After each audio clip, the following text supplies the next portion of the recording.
नमस्कार दोस्तों, आप सभी का स्वागत है आपके अपने चैनल मनसा जगत जननी में।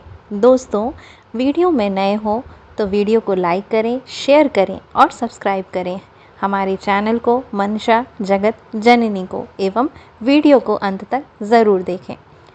आज हम जानने वाले हैं पाप मोचनी एकादशी व्रत कथा के बारे में।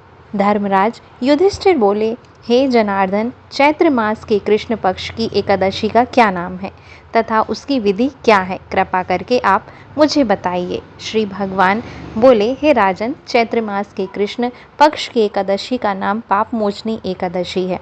इसके व्रत के प्रभाव से मनुष्य के सभी पापों का नाश होता है। यह सब व्रतों में उत्तम व्रत है। इस पाप मोचनी एकादशी के महात्म्य के श्रवण व पठन से समस्त पाप नाश प्राप्त हो जाते हैं। एक समय देवर्षि नारद ने जगत पिता ब्रह्मा जी से कहा, महाराज, आप मुझसे चैत्र मास की कृष्ण पक्ष की एकादशी विधान कहिए।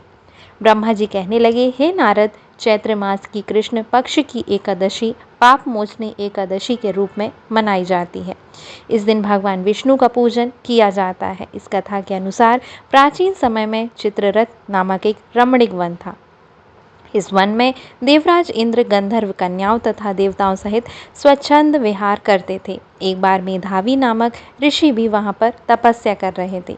वे ऋषि शिव उपासक तथा अप्सराएं शिव द्रोहिणी अनंद दासी थीं। एक बार कामदेव ने मुनि का तप भंग करने के लिए उनके पास मंजू घोषा नामक अप्सरा को भेजा। युवावस्था वाले मुनि अप्सरा के हाव भाव, नित्य गीत तथा कटाक्षों पर काम मोहित हो गए। रात्रि क्रीड़ा करते हुए 57 वर्ष व्यतीत हो गए। एक दिन मंजू घोषा ने देवलोक जाने की आज्ञा मांगी। उसके द्वारा आज्ञा मांगने पर मुनि को भान आया और उन्हें आत्मज्ञान हुआ कि मुझे रसातल में पहुंचने का एकमात्र कारण अप्सरा मंजूषा ही है।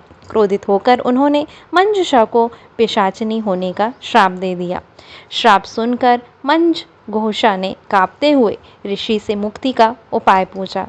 तब मुनिश्री ने पापमोचनी एकादशी का व्रत रखने को कहा और अप्सरा को मुक्ति का उपाय बताकर पिता च्वन के आश्रम में चले गए।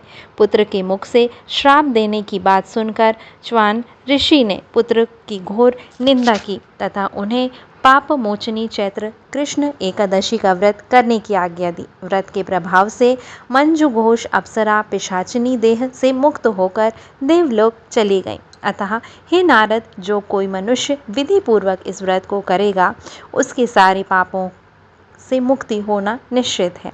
और जो कोई इस व्रत के महानता को पढ़ता है, सुनता है और सारे संकटों से मुक्ति मिल जाती है। तो दोस्तों, यह थी पाप मोचनी एकादशी व्रत कथा के बारे में।